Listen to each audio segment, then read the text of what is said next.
umpamanya saya punya, sekarang ada dana reksa 4% setahun. Hmm. Ada deposito 3%, 4%. Ya kita nggak tahu dia simpan di mana.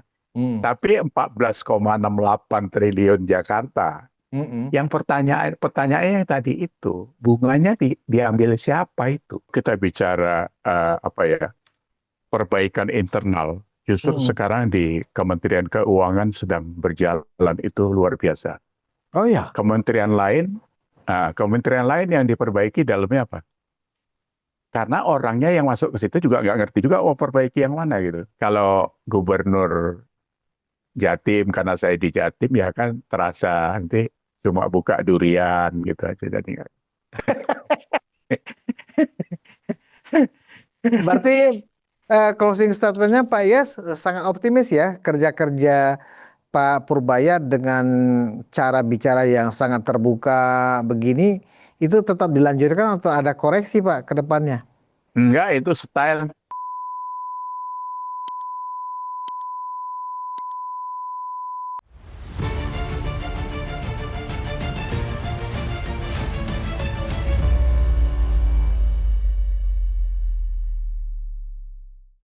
Hai hai penonton Ruang Konsensus Undertaking Indonesia. Kembali saya Budius Ma'ruf Piliang anak Solo Mulyono melanjutkan diskusi episode kedua dengan senior saya, sahabat saya di Sidoarjo, Surabaya, Pak Iyas Subiakto.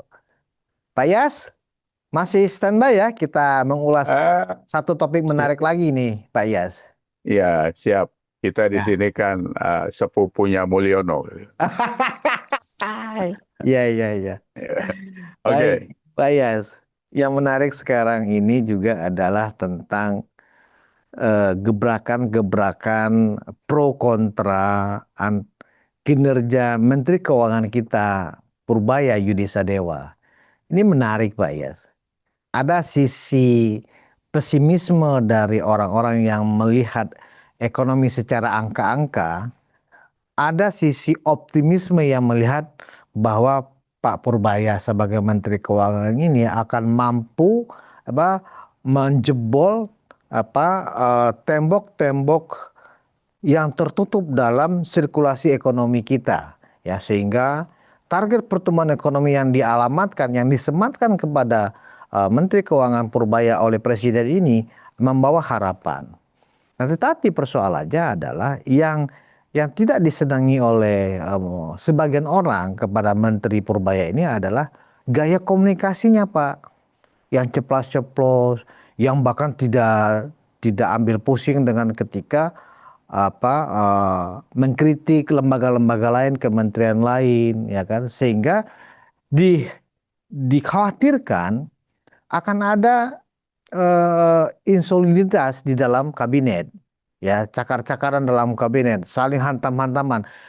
Saya sebut nama salah seorang yang mengkritik itu adalah mantan kepala komunikasi kantor presiden Komunikasi. Hasan Nasbi.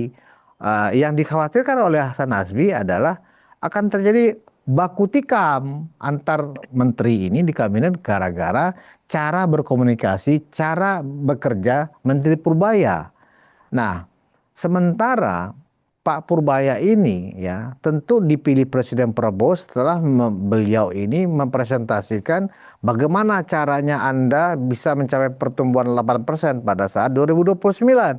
Nah, dengan cara dan seterusnya mungkin Presiden langsung percaya, Pak. Tapi risikonya mungkin begini, Pak Presiden, akan terjadi penolakan, akan terjadi segala macam. Oke, nggak apa-apa, saya dukung. Apa karena itu nih Pak Iyas ya, Pak Purbaya ini ya tanpa peduli apapun gaspol, nabrak semuanya yang kira-kira akan tersinggung, nggak peduli dia Pak. Saya ini kan didukung Presiden, saya ini kepanjangan tangan Presiden. Gimana komentar Pak Iyas terhadap Menteri Keuangan yang baru ini? Satu yang harus dipahami itu sebenarnya style ya. Gaya ya. Style, skill, itu harus dipahami. Karena Pak eh, Prabowo sebagai presiden bukan kenal kemarin saja sama sama Purbaya kan. Mm, Dia juga kenal lama dengan Pak Jokowi dan mm, sebagainya. Eh, Sepak terjangnya juga cukup lama. Kan dia ekonom itu sebenarnya, cuma mm, nggak selalu tampil ya. Saya tahu. mula-mula dia masuk, saya juga kan agak kaget juga gitu. Tapi saya bilang sama kawan-kawan ya kita tunggu 3 bulan seperti apa. Nah, satu pertama kita bicara soal eksistensi dia. Dipilih menggantikan Bu Sri Mulyani. Ya sudah pasti gayanya beda kan. Bu Sri Mulyani stylenya lebih bertahan, diem. Tapi yang saya bilang belakangan memang diemnya kadang-kadang kebablasan juga itu. Anak buahnya nyeleweng pun dia diem gitu kan. Itu kelemahan dia. Tapi sisi yang lain juga Bu Sri Mulyani ya punya kekuatannya. Analisanya ini mungkin situasional lah ya. Nah, masuknya Pak Purbaya dengan apa yang dia lakukan itu sudah pasti adalah sama berpikirnya dengan Presiden. Saya yang menarik adalah pada saat dia geber MBG kan. Ya. MBG itu kan program pilar programnya Pak Prabowo. Dia bilang kalau lo nggak pakai duit, gue tarik gitu. Artinya dia nge-push kan. Nah, ini terus saya baca, oh berarti ini memang atas restu Presiden. Yang kedua, dia punya statement, saya nggak peduli sama siapapun. Yang penting saya sama RI 1. Nah, berarti dia mengambil konsekuensi itu. Nah, yang kedua, itu masalah style, Pak, Mas Budius. Itulah stylenya Purbaya. Tapi itu sekarang yang disukai masyarakat Indonesia. Harus diakui itu. Jadi ada KDM, ada Purbaya, ada Coanda sekarang ya. Yang selalu viral. Ya, gubernur ya Sulawesi itu kan. Itu kan viral juga. Karena dia turun ke bawah. Masyarakat sekarang ini kan sedang haus memang. Melihat pemimpin yang jangan ngomong saja. Karena sudah itu tadi yang sudah kita bahas. Bahwa sudah terlalu jenuh kita melihat apa-apa yang soal janji-janji dan sebagainya. Nah, kalau Hasan Nasbi berkomentar, jangan, kan bukan Hasan Nasbi duluan kemarin. Itu Misbakun sebenarnya dari DPR. Ya kan? Ketua Luhut. Ketua Komisi 11 ya? 11. Terus Luhut juga komentar, kan agak sedikit keras dengan Purbaya gitu kan. Misbakun, nggak usah komentari kerjaan menteri dan lain. Yang harus dipahami, Menteri Keuangan itu beda. Karena dia sebagai bendahara, megang kasnya negara. Jadi kalau dia ngasih duit kepada kementerian lain, dia tanya, gue udah kasih uang sama lu jadiin apa kan gitu. Beda kalau dia Menteri Koperasi, terus nanya sama Menteri Pertahanan. Nggak ada urusannya kan. Tapi kalau dia Kementerian Keuangan, dia bebas bertanya kepada siapapun. Dan itu nggak bisa dianggap mencampuri atau mengintervensi kementerian, Pak ya? Loh, dia transfer uang ke gubernur, terus sekarang duitnya disimpan. Lo buat apa? Gua transfer buat belanja, lo simpan gitu. Ya kan? Loh, Mas Budius tahu ya, 200 disimpan bunga depositonya dipakai itu untuk kekayaan gubernur ya, Pak ya? Enggak, kemarin saya bilang, kalau itu memang dibolehkan, itu harus ada mekanisme yang jelas. Selama ini kan tidak. KDM kemarin kena kan, dia bilang nggak ada 4,1 triliun. Ternyata dicek ada. Nah, itu disimpan di giro katanya. Dijawab Purbaya, di giro lebih rugi karena bunganya kecil. Nah, ini bukan soal bunga atau tidak bunga. Kenapa lo simpan? Jawa Timur 6,8 triliun, ya kan? Banjarbaru, kabupaten kota 5,1 triliun. Ya? Belum lagi yang ada 15 kemarin itu. Nah, ini yang diuber Purbaya. Jadi kalau kemarin para gubernur datang ke Jakarta karena mau dipotong anggaran, tiba-tiba protes, dibalikin sama Purbaya. Loh, duit lu kan banyak di kas itu, nggak lu bagi. Ya, ini bagus. Menurut saya ini bagus sekali.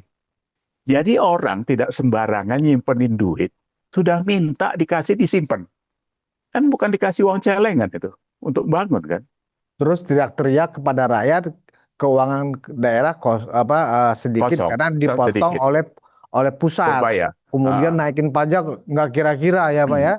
Berarti gubernur ini sebenarnya kalau selama ini kemarin-kemarin ini kita mendengar bahwa kalau daerah kepala daerah ini memprotes ke pusat, dikhawatirkan hubungan antara pemerintah pusat dengan pemerintah daerah akan bermasalah. Padahal sebenarnya mereka datang ke Jakarta itu untuk menutupi dosanya, Pak ya. Bukan. Gini Mas Budius, kadang-kadang saya mohon maaf lah, kapasitasnya nggak cukup. Tadi saya baru ditunjukin video dari Kalimantan Tengah. Gubernur itu ditanya sama masyarakat sana, ini jalan nasionalnya, jalan provinsi sama jalan nasional, kok berlubang sudah bertahun-tahun? Jawabnya apa? Nah, Wah itu jalan nasional bukan kami yang ngurus katanya. Jadi seolah-olah dia bukan orang Indonesia gitu kan. Kan dia gubernur. Nah, ini balik lagi ke terhadap keuangan itu tadi. Jadi Purbaya itu sekarang saya kan ada 285 triliun lagi juga yang masih disimpan di mana. Kemarin itu di Tengara itu di Kementerian Keuangan katanya. Nah, itu uang apa gitu? Uang apa itu? Terus siapa yang menikmati bunga itu? Nah, itu kan harus di ini. Kalau ini kita bicara itu ya Mas Budi. Kemarin ada nyerempet lagi kan, kemananya Pak Luhut, pakai uang Danantara, beli obligasi. Emang boleh aturannya itu dipakai? Obligasi kan bunga lagi tuh. Padahal Danantara itu dibentuk untuk kepentingan pembangunan. Nah kalau lu cuma untuk deposito, ngapain ada Danantara gitu. Nah ini kan yang kayak gini ini harus diluruskan, harus dibuat mekanismenya. Kalau boleh itu karena apa, untuk apa kan gitu ya. Jangan selonong boy kayak gitu kan ini. berarti kalau Hasan Nasbi mengingatkan gaya komunikasi Pak Purbaya itu berarti menurut Pak Iyas secara kontekstual dikaitkan dengan problem yang dihadapi oleh Pak Purbaya sebenarnya nggak relevan atau tidak itu Pak kritiknya? Nggak relevan. Nggak relevan jatuhnya ya? Nggak. Karena satu style, satu memang diperbolehkan. Loh, stylenya kan nggak bisa dirubah. Masa stylenya Purbaya yang biasa makan di warteg terus disuruh makan di bintang 5 kan nggak bisa dia. Dia kan orangnya kayak gitu, ceplas-ceplos kan. Itu style. Tapi kalau dia nanya kepada kementerian yang lain, ya sah-sah saja. Wong itu dia yang tahu duitnya itu kemana-kemana. Hasan Hasbi Atau terkesan mengancam kementerian lain kalau sampai bulan ini dana serapan anggaran kementerian Anda juga masih belum banyak, saya akan stop atau saya akan tarik lagi dananya. Apakah pernyataan seperti itu Menteri Keuangan di depan publik kepada sebuah departemen lain atau sebuah kementerian lain itu berpotensi akan terjadi keributan antar kabinet atau memang Pak Purbaya yang benar, kementerian yang tidak melakukan serapan anggaran itu yang tidak benar atau gimana Pak? Loh, kembali lagi yang kemarin saya bilang, saya ada buat video juga. Ini kan saya lihatnya Pak Prabowo ini, apakah ini manajemen konflik gitu. Manajemen konflik itu kan dibutuhkan untuk mengangkat riak kan. Jadi diobok gitu keluar keraknya dari bawah. Nah ini kalau sudah diginiin, yang terima duit itu harus kerja kan. Lo jangan terima duit disimpan, terima bunga. Kerja lu. Nah, seperti itu Gubernur Kalimantan Tengah itu. Jalannya bolong, duitnya entah kemana dan sebagainya. Hasan Nasbi menurut saya dia yang sudah jadi komisaris Pertamina. Justru dia yang salah mengomentari itu. Bukan wilayah dia lagi itu. Ya kan? Dia sebagai harusnya, komisaris Pertamina, Hasan Nasbi nggak boleh bicara seperti itu lagi Pak ya? Loh Hasan Nasbi harusnya Offside maksudnya? Iya loh, iya dong. Dia harusnya beresin Pertamina, bagaimana mau dia audit Purbaya kan gitu. Oh, Loh iya gitu. dong, dia komisaris, harus disiapin. Jadi kalau nggak bener laporannya itu harus bagaimana, kan dia mau diaudit Pertamina. Jadi digas duluan Menteri Purbaya oleh komisaris Pertamina supaya mengauditnya jangan terlalu ini gitu ya? Nggak bisa, harus diaudit. Kan saya sudah bicara berapa kali. Tim audit mudah-mudahan ini karena mendengar komentar kita ya. Kan mau dibentuk tim audit independen. Yang saya pahami dari podcastnya Hasan Nasbi itu dia mengingatkan Purbaya itu karena dia lebih dulu ada di dalam, jadi dia paham kondisi di internal kabinet gitu loh Pak. Jadi sebaiknya kalau mau baku hantam di dalam saja, di tertutup misal, maksudnya bukan di ruang terbuka, sehingga berpotensi masyarakat melihat pemerintah lagi nggak solid nih, antara kementerian, antara menteri saling baku hantam, baku tikam istilahnya kan begitu Pak. Nah karena itu Hasan menyarankan sebaiknya kalau toh ada perbedaan antar kementerian karena eh, kebijakan-kebijakan untuk segera ya menggerakkan ekonomi yang dilakukan oleh Menteri Purbaya ini jangan di ruang terbuka tapi di ruang tertutup. Nah, kalau kemudian digas balik oleh Menteri Purbaya, Anda urus saja sebagai komisaris Pertamina, nggak usah urus urusan saya. Itu kan juga akhirnya bertengkar juga. Dan betul memang saat ini Hasan Nasbi tidak punya kapasitas untuk mengingatkan Menteri Purbaya karena dia sendiri adalah komisaris Pertamina, kecuali setelah dia keluar dari pemerintah ya kan, karena tidak menjabat lagi atau diberhentikan oleh presiden ya, dia mungkin bisa berbicara karena dia sebagai pengamat kembali kan begitu ya Pak? Iya, sama dengan posisi kita kan, Mas Budius. Diskusi kayak gini ini kan bebas kita. Karena Karena kita kita rakyat di Pak ya. karena kita di luar itu. Mm-mm, Di luar papan catur ini kan. Kalau kita di dalam itu kan kudanya mau melangkah jangan dulu, kuncungnya lewat dulu gitu kan. Ini mm-mm. maksudnya Hasan Nasbi seperti itu. Itu ada segi negatifnya. Adem ayem tapi nggak kerja buat apa? Mm. Kalau menurut saya gaya ini akan dibaca rakyat bahwa oh ada progres ini kayak gini, ada progres kayak Mm. gini. Karena bagaimanapun Pak Purbaya bicaranya kan soal kepentingan masyarakat. Iya betul. Nah itu, kalau saya ngelihatnya positifnya di situ. Kalau soal menteri mau berantem nggak ada urusan kita itu, ya kan? Mm. Berantem aja di situ. Ya, saya pikir Enggak. selama itu efektif ya untuk bekerja, ya harusnya seperti itu. Kalau kekhawatiran Hasan Nasbi mengganggu soliditas di internal kabinet, relevan nggak Pak? Oh Akan terjadi enggak lah, seperti itu nggak? enggak. Itu gini ya, orang yang terusik itu pasti orang yang salah. Oh oke. Ya, iya, kalau orang kerja nggak ada takutnya. Mm. KDM kemarin begitu tahu, mana dia ketawa. Oh berarti triggernya Purbaya itu dibutuhkan untuk membongkar yang lain. Karena Mm. KDM berpikirnya positif. Mm. Mula-mula kan dia memang orangnya reaktif ya. Iya iya iya. Mungkin nggak ada ini gitu. Nah, begitu dia tahu duit itu ada, berapapun jumlahnya, dia kasih peringatan sama anak buahnya kan. Berarti kan dia Mm. kecolongan juga gitu kan. Oh iya iya. Dan, Karena gaya simpan menyimpan itu udah lama Mas Budius. oh Udah lama saya tahu di Jawa Timur karena dulu ada direktur bank yatim kawan saya. Lama udah. jadi baru kebongkar di era Pak Purbaya Pak ya, bahwa banyak kepala daerah, barangkali mungkin semuanya juga nih Pak, Semua, semua. Tinggal karena jumlahnya aja hampir beda-beda. 263 triliun Pak ya, ya Dua kan? tiga tiga, dua tiga 233, empat. 233 triliun Hmm. ya, dana pembangunan yang didepositokan oleh para gubernur ini, bunganya lari kemana? Apakah memang Ya. ada audit dari BPKP misalnya kepada seluruh kepala daerah, baik itu gubernur atau bupati misalnya, ya kan? Benar nggak itu bunga? Anggaplah dia taruh misalnya kalau gubernur Jabar berarti di Bank Jabar kan gitu ya Di Pak Bang ya? Jabar. Nah, apakah ada aliran uang dari Bank Jabar ke kas daerah ya kan, ke bendahara Jawa Barat, atau lari ke kantong pribadi ya Pak ya? Enggak. Kita ini kan dari dulu ahlinya main seluman-selumun itu kan. Apa itu Ya Pak kan? maksudnya? Seluman-selumun itu umpamanya ada sesuatu dilarikan ke kiri ke kanan itu posnya nggak jelas gitu kan. Mm-mm. Nah, terus tiba-tiba hilang. Nah, itu kemarin Mas Budius ngikut ya dari Mm-mm. 233 ke 234. Mm-mm. Dicek ke BI antara Mm-mm. Mendagri dengan BI beda 15 triliun, Bos.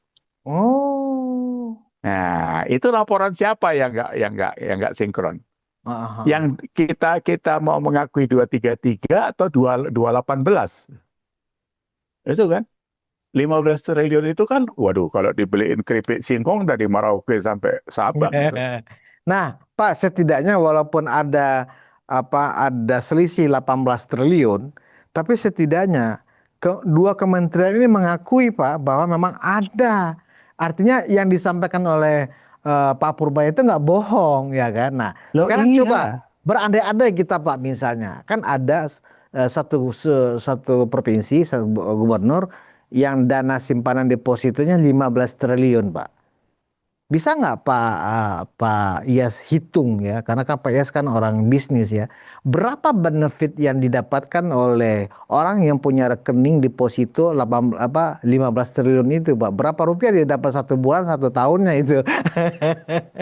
kan gini Mas Budius. Mau pakai bunga deposito umum. Ah, ah. Ya, umpamanya saya punya, sekarang ada dana reksa 4% setahun. Hmm. Ada deposito 3%, 4%. Ya kita nggak tahu dia simpan di mana. Hmm. Tapi 14,68 triliun Jakarta. Mm-mm. Yang pertanyaannya yang tadi itu, bunganya diambil siapa itu? Hmm. Dimasukkan ke pos mana itu? Ada posnya nggak deh? Kalau ada neraca aktif apa sih Pak, dia masuknya kan ke kiri itu kan. Income kan itu kan. Nah, income tambahan yang 14 triliun, 15 triliun. Kalau dalam satu tahun berapa? 3 triliun. Itu kan harusnya masuk kepada pos yang jelas sebagai income tambahan dari bunga deposito. Setelah masuk posnya digunakan untuk apa kan gitu kan?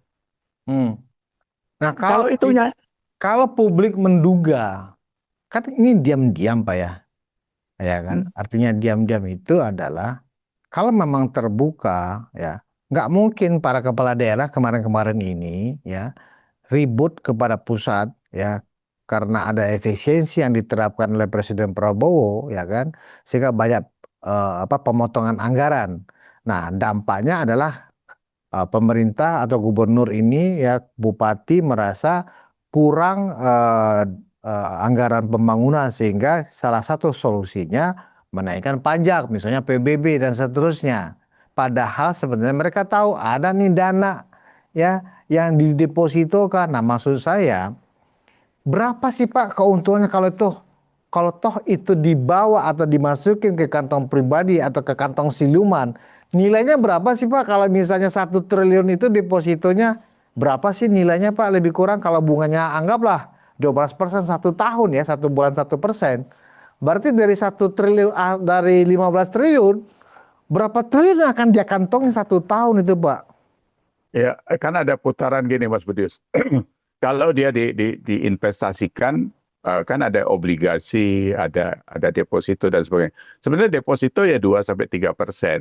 Mm-mm. Tapi kalau namanya 15 triliun, 1%-nya aja udah 150 miliar ya. Kan Mm-mm. gitu kan.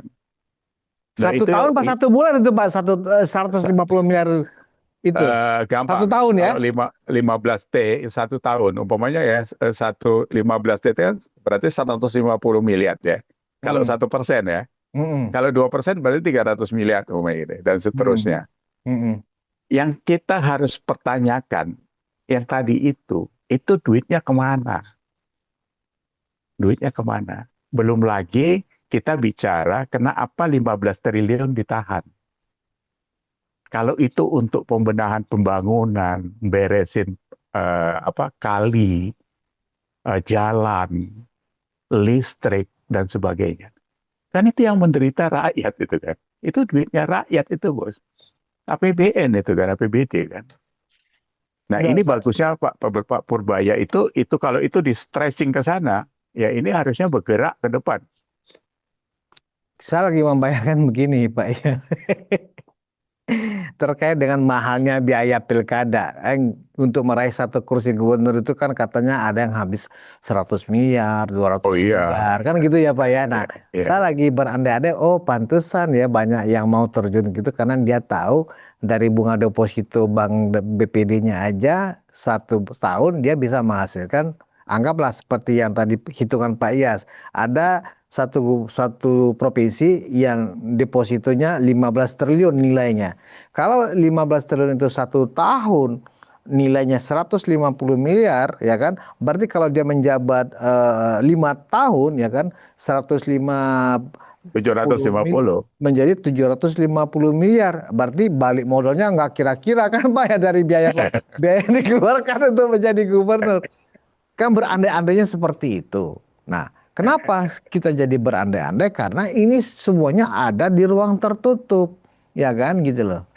Nah, jadi dari langkah-langkah Pak Purbaya ini memang banyak membuat kejutan-kejutan, tetapi menghasilkan sebuah dampak yang positif menurut saya. Bagaimana menurut Pak Iyas? Oh iya, saya dari awal bulan kedua ya, bulan pertama saya ngamati, jangan terlalu terburu-buru saya bilang sama kawan-kawan, karena waktu itu terlalu optimis ya kan. Ini Hmm. nanti IHSG bakal naik berapa, dia bilang 5 tahun 36.000 dan sebagainya. Ya itu nanti dilihat karena trennya kan rata-rata 7.600 ya. Tapi kalau sekarang kan IHSG sudah di atas 8.000 kan. Hmm. Berarti bisa saja itu tercapai, hebat itu kan. Terus Hmm. pertumbuhan ekonomi yang 8%. Saya pikir kita kembali ke 6%, 7% saya sudah luar biasa. Nah, langkah ini mungkin yang akan menggerakkan itu. Jadi saya tahu rumus barunya Pak Purbaya. Apa Baru itu? saya amati. Rumusnya itu gini deh. Kenapa pajak tidak perlu dinaikkan? Ya, kan itu Nah, jadi ya ya. diskusi hangat juga itu Pak. Nah, termasuk PPN itu mau diturunin sama dia. Tapi pajak tidak dinaikkan ya. Ya, Oke. malah diturunin PPN Nah, mungkin apa 8%. bacaan Pak Iyas apa nih di balik ini strategi Pak Purbaya ini? Jadi dia melebar. Jadi kalau kita bicara itu kan ada wide and deep namanya. Hmm. Luasan sama kedalaman. Hmm. Kalau Bu Sri Mulyani mungkin yang dihajar kedalamannya aja. Subiakto gitu. Hmm. Hmm. Sudah ada ini kan Subiakto sudah captive market ini kan untuk pajak. Hmm. Bayar Hmm. pajaknya bayar 1 bulan saya bayar 150 juta gitu. Hmm. 150, iya 150 juta. Eh, ini bisa dinaikkan nggak nih 200 juta gitu. Hmm. Kalau Pak Purbaya tidak dia. Hmm. Kalau ditekan dengan uang yang beredar banyak, Hmm. ini berarti ada tumbuh perekonomian dari traders, dari retail, dari mana-mana. Hmm. Ini kan akhirnya menghasilkan apa itu PPN. Ya, bayangin kalau umpamanya satu perusahaan makanan besar di Indonesia naik 15% penjualannya. PPN-nya naik berapa? Retail, Hmm. retail seperti Indomaret, Alfamaret saya sebut ya, modern retail. Itu kalau naik penjualannya, kan sekarang aja mereka bayar. Otomatis pajak Iya, penjualannya juga meningkat Pak ya? iya. Nah, untuk Hmm. menaikkan penjualan, buying power-nya masyarakat kan harus ada dulu. Betul. Daya belinya harus dinaikkan dulu. Jadi Pak Purbaya itu pakai itu dia. Itu kemarin Hmm. saya baru iya juga ya itu. Jadi kalau spending power-nya naik, itu kan turnover-nya pasar naik dia. Hmm. Gitu. Hmm. Makanya rokok ilegal itu harus ditekan supaya rokok yang legal dengan pajak yang tidak dinaikkan itu akan kembali lagi salesnya. Hmm. Duitnya masuk ke negara kan. Hmm. Jadi Karena memang bagus. tenaga kerja yang diserap oleh pabrik rokok legal itu memang tidak Besar.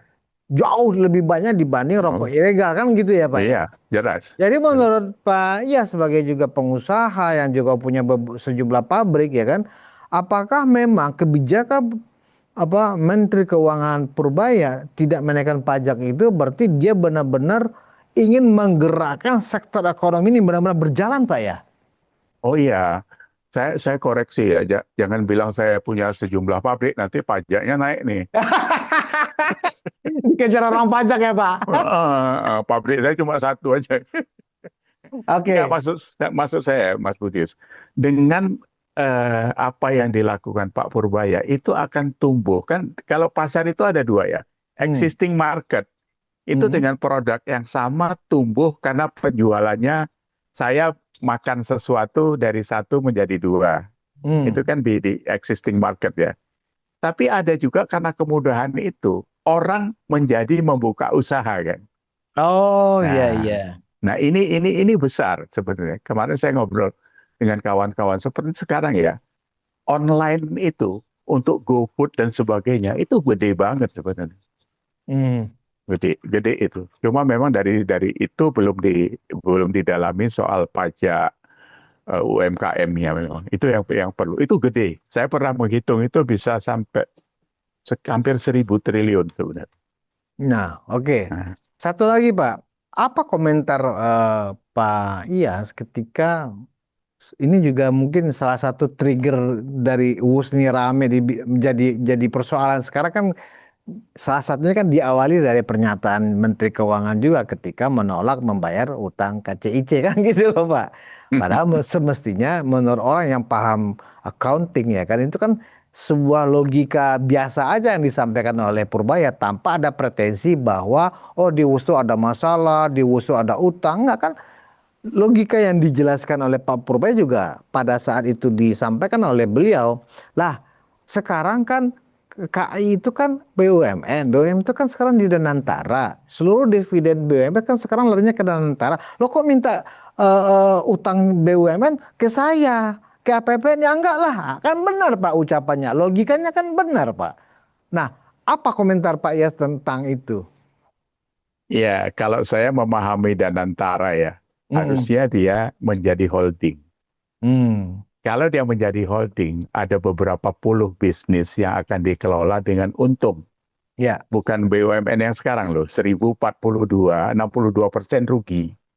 Itu ruginya 50 triliun. Hmm. Jadi kalau itu ditutup, dipindahkan ke bayar WUS itu 2 tahun lunas itu. Hmm. Gitu kan. Ya, Jadi ya. kalau Pak Purbaya, dia concern-nya terhadap APBN. Mm-mm. APBN itu kan belanja negara untuk pembangunan sampai ke daerah. Jangan dicampur adukkan dulu dengan WUS gitu. Hmm. Karena ada Danantara. Tapi kalau kemarin Danantara nggak ada, mungkin ya itu bisa dimasuk. Kalau kemarin saya hitung dari APBN pun, itu nothing juga sebenarnya gitu, kalau 50 tahun gitu kan. Ya kan? Nah, saya kan sudah sampaikan ya Pak Mas Budius yang lalu. WUS itu kan tidak bisa murni 100% B2B. Hmm. Karena dia fasilitas untuk masyarakat juga kan. Ya 1 bulan 15.000 penumpang. Pak Jokowi kemarin sudah singgung itu mengurangi kemubaziran biaya hidup itu sampai 70 triliun. Angka terakhir Ya, yang saya dengar jumlah penumpang WUS itu sudah mencapai 12,2 juta penumpang, Pak, sejak itu beroperasi. selama Iya, 2 tahun. Jadi artinya, saya sudah hitung 83 miliar biaya per bulan. Tapi dia sudah oke. menghasilkan 115 miliar. Berarti Mm-mm. udah untung. Tapi kalau untuk bayar itu memang dia belum nutup. Mm-mm. Pertanyaan kita yang dibilang Pak Jokowi itu kan termasuk fasilitas. Apa bedanya kita bangun jalan negara tidak satu sepeser pun tidak pulang Mm-mm. kepada negara karena itu fasilitas untuk masyarakat. Iya, iya, iya. Kalau ada WUS itu ada juga nilai peradaban baru, ya kan? Mm-mm. Kenyamanan bepergian, kesehatan dan sebagainya. Saya sudah ulas kan waktu itu bahwa di sana itu di dalamnya kan ada kenyamanan, ada kesehatan, ada kebahagiaan. Tuh Mm-mm. bayangin Mas Budius kalau kemarin naik naik yang biasa kan 6 jam PP ke Bandung. Mm. Sekarang cuma 1 jam kan gitu. Belum lagi macet. Kalau macet itu saya hitung kalau 4 ya 15.000 penumpang per hari. Itu Mm-mm. sama dengan 4.000 mobil itu bos. Mm. Bandung-Jakarta. Polusinya, bensinnya dan sebagainya. Nah, kembali lagi sebenarnya tentang itu. Orang selalu bicaranya kan sepotong-sepotong. Iya. Terus Pak Mahfud kemarin, ya ngapain nyebrang-nyebrang ke situ? Urusin aja soal hukum gitu kan gitu. Ngapain? Di markup lah segala macam. Ya, kalau bicara soal pidana, soal hukum mau ditindak, kan harus ada buktinya. Kan Pak Mahfud orang hukum. Ya kan? Nah, belum lagi kalau kita bicara, orang fokusnya ke Pak Jokowi ini kan semuanya salah Jokowi kan. Iya, Ya kan? salah, salawi. Ada, Salawi deh. Mangga pencit jatuh salah Jokowi kan sekarang. Ya, Iya, iya. kita balik lagi ke belakang kemarin saya menghitung. Mm. Kita bukan tidak suka dengan Bu Megawati. Mm. Blok tangguh itu dijual dengan harga $2,7 per MMBTU ditandatangani tahun 2002 itu sampai di 2014 itu barang itu hilang 60 triliun bos selisih harga Wow. itu ya kan Bayangin harga harga gas dari mulai $5 sampai pernah $18. Tapi Cina bayar $2,7 ya. 50-60 triliun. Itu dalam periode itu loh. Nah, ini US, kalaupun APBN dipakai, barangnya ada itu. Ada barang itu di situ. Iya, iya. Dibeli itu wujudnya ada relnya, pokoknya ada barangnya. Ada relnya, ada keretanya, ada Ah, teknologinya ya Pak ya. ada teknologinya. Mm-mm. Sementara ini menguap habis saja gitu. Ini kalau kita mau membandingkan itu. Apa pesan Pak Iyas dengan membandingkan dengan Blok Tangguh itu dengan apa yang sudah dibangun oleh Pak Jokowi dengan WUS ini Pak? Artinya gini, ada value yang lain dalam mengambil keputusan. Kita ini kan punya presiden udah 8 ya. Mm-mm. Masing-masing era itu kan kita bisa baca. Mm. Dari eranya Bu Mega, apa yang lepas, apa yang didapat. Value-nya Pak Jokowi kan paling tinggi sebenarnya. Mm. Cuma karena sekarang orang tidak suka saja suaranya seperti itu. Dan sekarang dibantu dengan medsos ini kan gitu kan. Mm-mm. Kalau kita bandingin yang lain-lain ya kita nggak bisa bicara detail ya. Tapi kebaca semua keputusan-keputusan jangka panjangnya itu. Ya kan? UUS itu kan itu sampai orang bilang itu termasuk peradaban kan yang Pak Jokowi itu kan masuk peradaban baru. Mhm. Gaya hidup orang sekarang mau cepat dan sebagainya itu disediakan sama Pak Jokowi. Ya kan? Memang terus kita suruh jalan kaki ya dari Surabaya ke Jakarta. Nah, itu kalau mau disambung sampai Surabaya berarti kan 3 jam. Ya terlalu banyak sih Pak pikiran-pikiran yang terlalu jauh loncatnya ya kan yang terkait dengan WUS ini sampai ada tuduhan-tuduhan yang nggak jelas nggak yang ngawur ya menurut saya bahwa ini cara Ngawur. cara Cina untuk mengakuisisi Indonesia pelan-pelan terlalu loncat pikirannya ya kan terlalu naif juga saya pikir untuk WUS ini saya pikir saya hanya ingin memulainya tadi itu bahwa gara-gara Pak Purbaya, gaya komunikasi Pak Purbaya juga akhirnya apa orang seperti dikagetkan, oh ya, wah pemerintah nggak mau bayar utang ke CIC, ya kan seolah-olah begitu. Padahal kan Pak Purbaya sedang disiplin anggaran saja, disiplin accounting saja kan begitu ya Pak. Nah terakhir nih Pak Iyas, dengan gaya tadi kan Pak Iyas mengatakan ini adalah persoalan style ya. Mendobrak kekakuan ya gaya Menteri Keuangan sebelumnya Mbak Ani ya kan yang sangat disiplin fiskal bahkan ketika ada masalah pun di Depq ada penyimpangan di Depq saking diamnya benar-benar diam Mbak Ani ini beda dengan Pak Purbaya yang memang mendapatkan mandat yang cukup serius dan berat dari presiden bagaimana ya pertumbuhan ekonomi 8% di akhir 2021 benar-benar kalau toh nggak terpenuhi tapi mendekati angka yang signifikan misalnya menjadi 7,8 gitu ya Pak ya atau 7,5 gitu kan syukur-syukur benar-benar tercapai 8%. Nah Pak Purbaya dengan cara-caranya kan sedang menuju ke situ Pak ya ibaratnya dia montir Pak ya kan ini kenapa mesinnya merepet kan begitu ya Pak ya dia karena montir dia buka ini barang oh ya ada ini sudah kotor wah ini harus diganti dan seterusnya kalau ini semuanya sudah dibereskan ibarat kalau kita kendaraan itu Pak turun mesin ya Pak ya ibarat turun mesin ya kan yang kerak-kerak diganti dibersihin semua itu barangkali yang sedang diupayakan oleh Menteri Purbaya. Cuman gayanya memang sangat koboi. Bukan begitu ya Pak? Jadi Mas Budius gini, kalau kita bicara perbaikan internal, justru sekarang di Kementerian Keuangan sedang berjalan itu luar biasa. Oh ya. Kementerian lain yang diperbaiki dalamnya apa? Karena orangnya yang masuk ke situ juga nggak ngerti juga perbaiki yang mana gitu. Menteri ini kan jabatan politik, Bos. Iya, iya, iya. Diangkat jadi Menteri Koperasi. Pengalamannya entah di mana, kapasitasnya nggak jelas, kompetensinya nggak jelas. Apa yang mau Kalau diperbaiki? Purbaya, ini orang high skill, dia memang bidangnya di situ. Jadi begitu dia lewat ke kamarnya karyawannya, dia tahu dia kemana ada yang olahraga jam kerja kan gitu. Ketahuan itu kan, Hmm, hmm, jam kerja olahraga karyawannya. hmm, Terus sekarang Mas Budius harus perhatikan bagaimana dia ngobok-ngobok biaya cukai. hmm, Ini nggak pernah dilakukan dari itu tuh. Bea cukai itu kan kerajaan itu.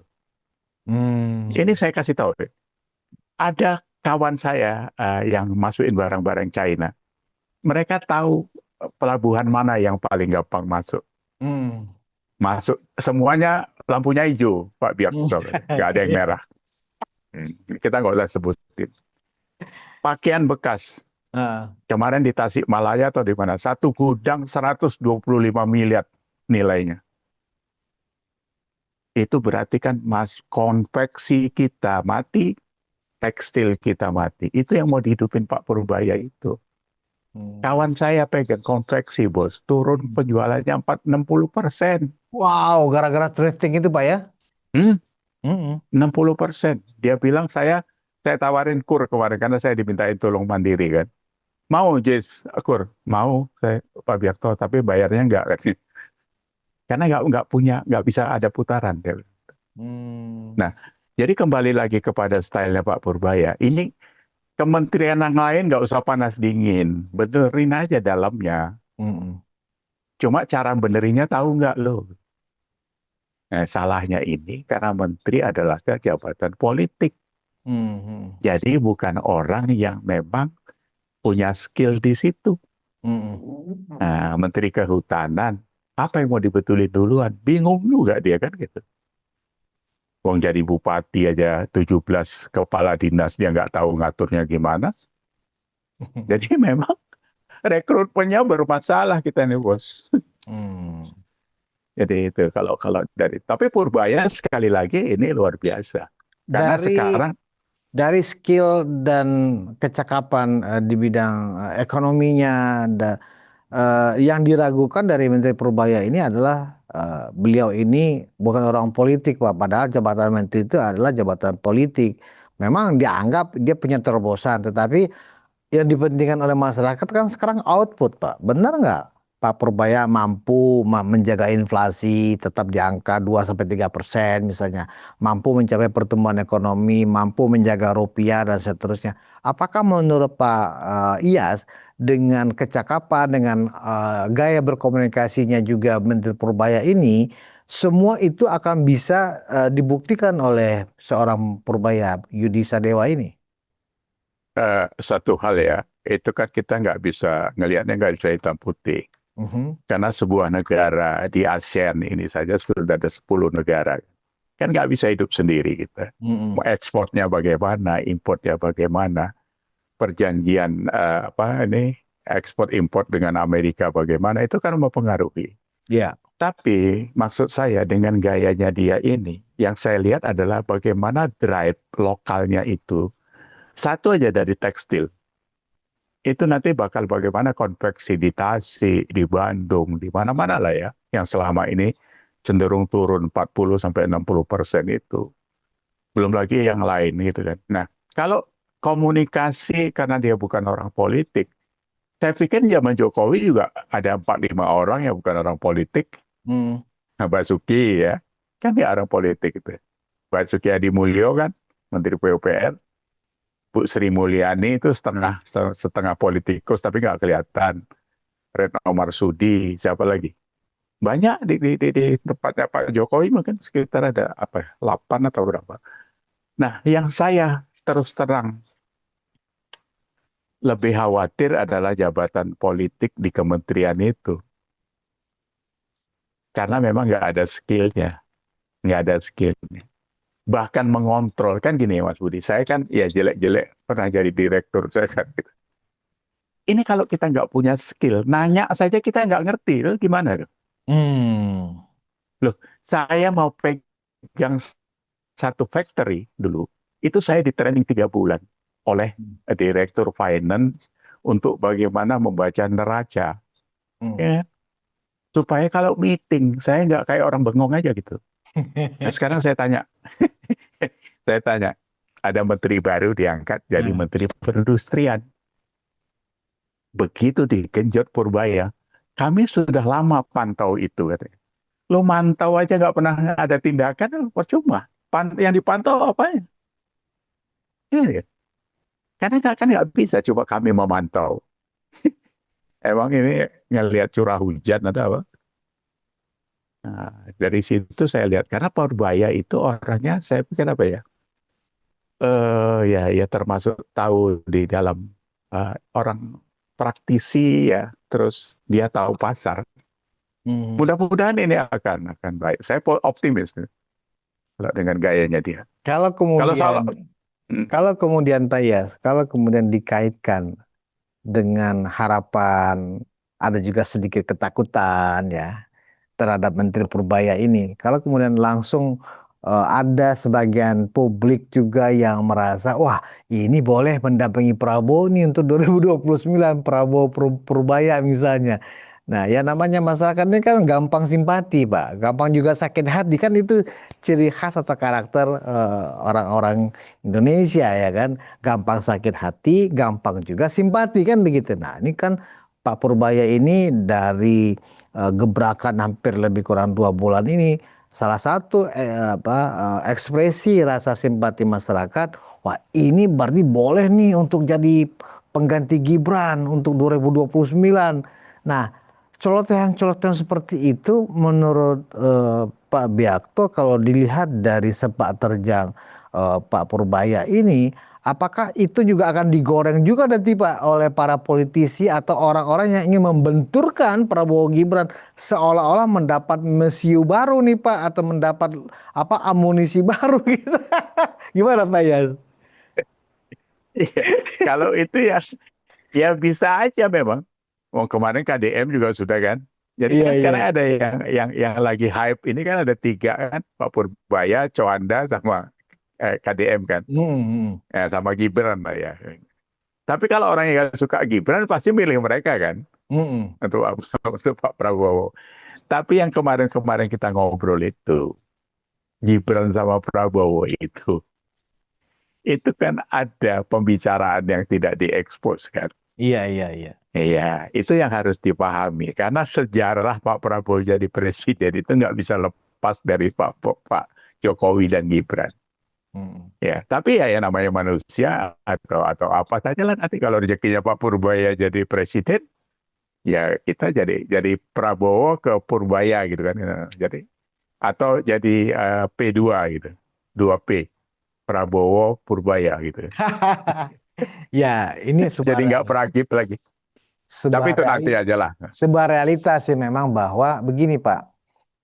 Menjadi aneh juga misalnya sekarang kan Prabowo Gibran pasangan presiden wakil presiden kita Prabowo Gibran mereka tuh pasti adalah pembicaraan yang sudah mereka sepakati tetapi ketika mereka menyusun kabinet ada kabinet anggota kabinetnya yang memang cemerlang yang berprestasi dan seterusnya bukan lantas kemudian bisa merusak komitmen orang yang menunjuk mereka ini kan gitu loh Pak logikanya ya kan tapi Nggak ya kita bisa. nggak apa-apa namanya masyarakat kan punya harapan boleh-boleh saja ya kan Iya, orang kita ini kan reaktif, iya ya kan? artinya kalau toh memang misalnya entah KDM entah Pak Purbaya setelah Prabowo Gibran aja kan gitu ya Pak. Eh, saya ngelihat trennya kita ini kan masyarakat kita ini lebih kelihatan setelah ada medsos ya. Iya Jadi ya memang sukanya sama orang yang kerja. suka sama orang yang kerja iya Sama dengan dimulai dari Pak Jokowi kan. iya iya iya Jadi iya kemarin makanya waktu 1 tahun pertama Pak Prabowo banyakan pidato itu banyak protes kan. iya iya. Nah, saya ngetesnya di TikTok saya aja, Mas Budius. Heeh. Nah, saya ngomongin itu 2 hari 7 juta, Bos. Oh. Nah, 7 juta itu semuanya negatif kalau saya Hmm. random. Jadi masyarakat bawah ini yang ditunggu itu kalau lu ngomong, lu kerja gitu.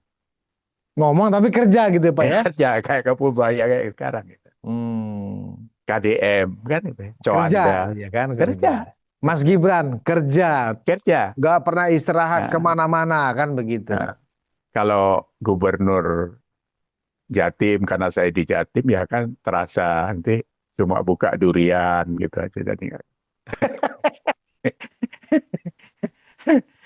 Berarti closing statementnya Pak Iyas sangat optimis ya kerja-kerja Pak Purbaya dengan cara bicara yang sangat terbuka begini itu tetap dilanjutkan atau ada koreksi Pak ke depannya?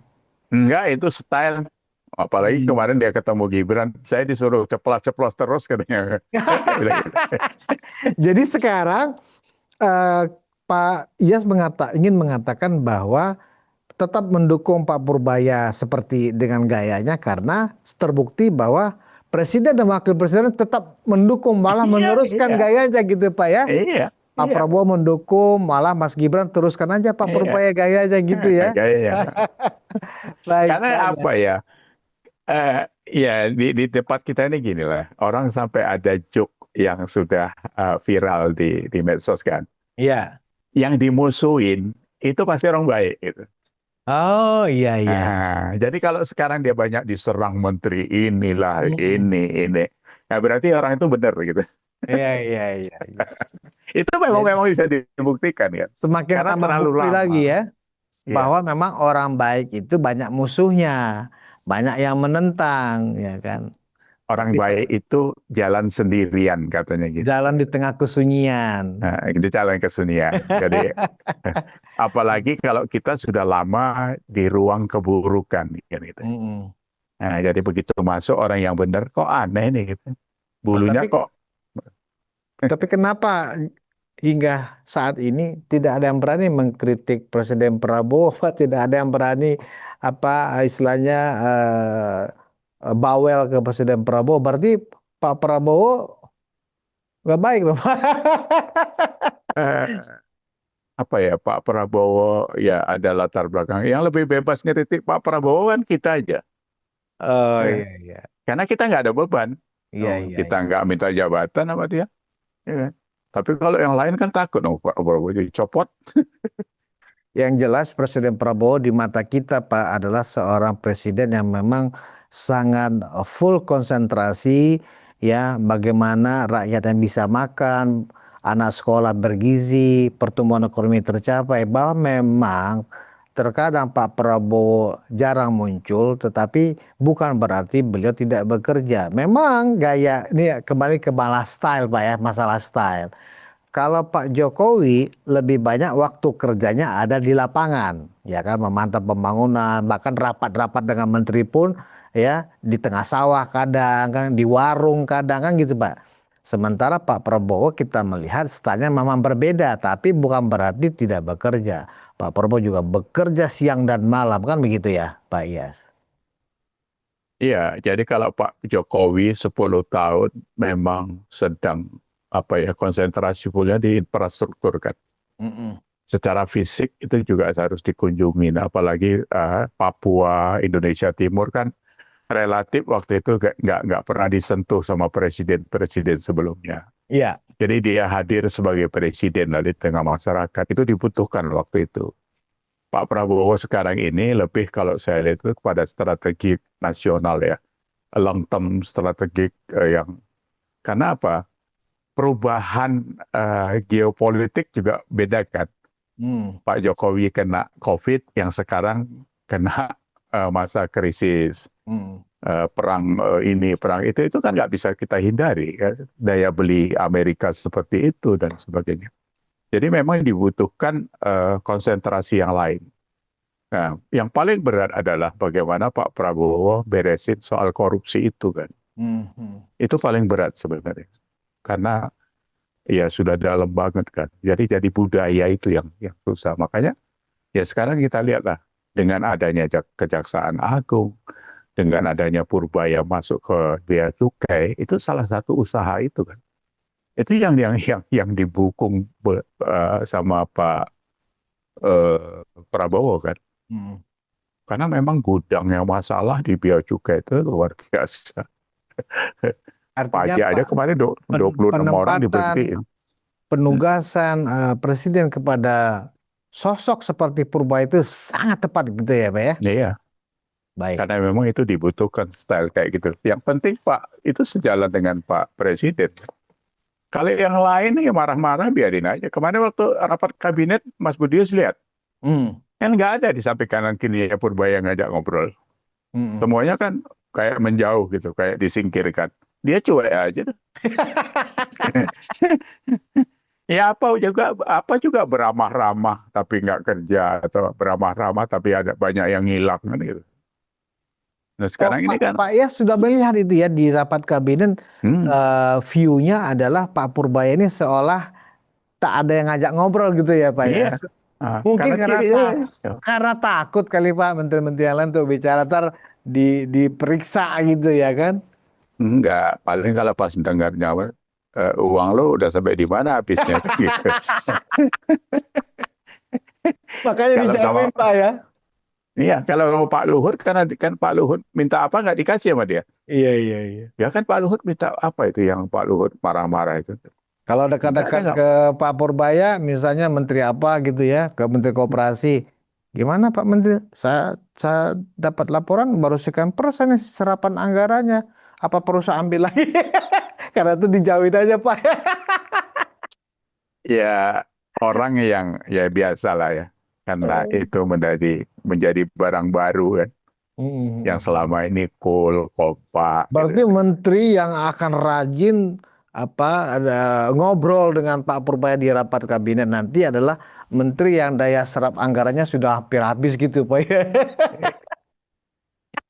Kalau yang masih Pak, banyak menjauh dari Pak Purbaya berarti. Pak Purbaya itu kan lucu. Kemarin waktu pakai baju dinas Kementerian Keuangan, kan dia Iya. tanya sama Dirjen, Ah, ini lambang ini apa artinya katanya. Dia nggak tahu ah, itu apa artinya. iya, iya, Bintang iya. ini apa dia kan? Ah, Ini apa artinya ini yang ini? Gitu. ah. Nah, dia selalu membalikkan kan. Oh, ini artinya ini. Berarti kita harus kerja kayak gini gitu. Anak Hmm. buahnya sekarang udah kocar-kacir nih buat dia. Ya, bagus tuh. Baik, Ya, Pak ya ya mudah-mudahan. Subiakto. Terima kasih Pak atas pencerahannya kepada penonton Ruang Konsensus. Ya, sama-sama Mas Sudes. Ya, Semoga bermanfaat.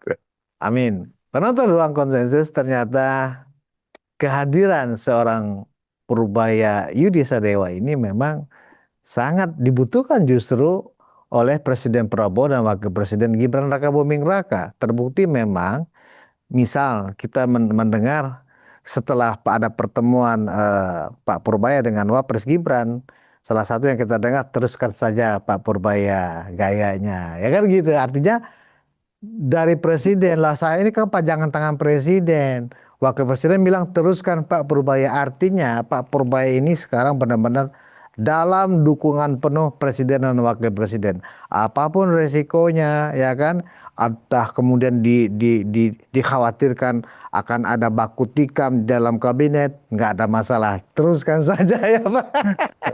Asik gitu. Asik, asik. Asik. Terima kasih penonton Ruang Ya, Konsensus. Kita bertemu di episode selanjutnya. Wassalamualaikum warahmatullahi wabarakatuh. Pak Yas, terima kasih Pak. Waalaikumsalam.